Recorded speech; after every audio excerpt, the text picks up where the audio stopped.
নেতাদেরকে যখন রাজাকারের বাচ্চা বলে গালি দেয় তখন আমার শহীদ ওয়াসিমের কথা মনে পড়ে। আমার মনে পড়ে শহীদ ওয়াসিম ভাই বলছেন শহর চলে আসুন। আমার মনে পড়ে তখন ঢাকা বিশ্ববিদ্যালয়ের ভিপি ক্যান্ডিডেট ছাত্র দলের আমির ভাই বলছেন কেউ কাউকে ছাইরা যায় না।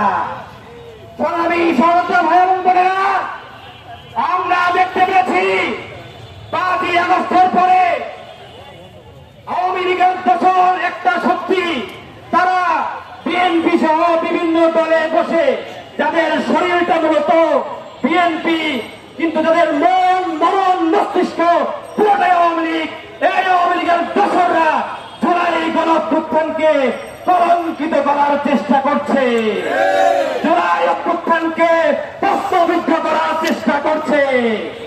আমরা বলতে চাই জুলাই গণঅভ্যুত্থানের শক্তিরা বেঁচে থাকতে, এই জেনজিরা বেঁচে থাকতে এই ষড়যন্ত্র কোনদিন সফল হতে দেওয়া হবে না, হবে না, হবে না।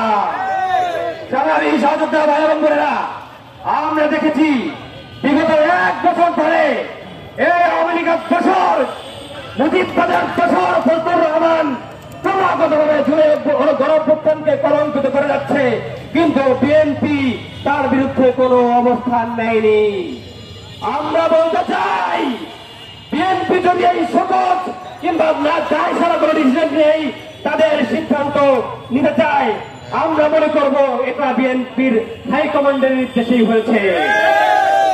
আমরা বলতে চাই এটা যদি বিএনপির হাইকমান্ডের নির্দেশ হয় এবং তাকে যদি স্থায়ীভাবে বহিষ্কার না করা হয় তাহলে এই যে জেনজির সাথে বিএনপিকে বোঝাপড়া করতে হবে।